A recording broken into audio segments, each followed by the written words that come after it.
সরাসরি আজ বোঝা ব্যাংক থেকে দেখতে পাচ্ছেন। তো আজকে তারিখ হচ্ছে 1/6/2024 মাসের প্রথম দিন।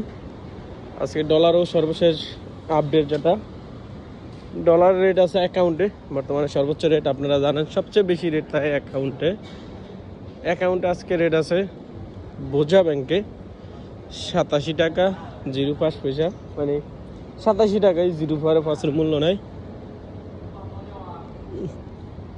87 টাকায় গাম 87 টাকা আজকে টাকা রেট বোঝা ব্যাংকে। আর অনলাইনে আছে 8610 8620 এক ব্যাংকে একটা গোপন নম্বরে, তবে অ্যাকাউন্টের সর্বোচ্চ রেট 87 টাকা আজকে। আর গোল্ডের সর্বশেষ আপডেট হচ্ছে গোল্ড বর্তমানে 1 গ্রাম $126, নতুন আর আপডেট আসে না। আজকে 5-6 দিন চলতেছে 126 করে, আগে ছিল 131, এখন 1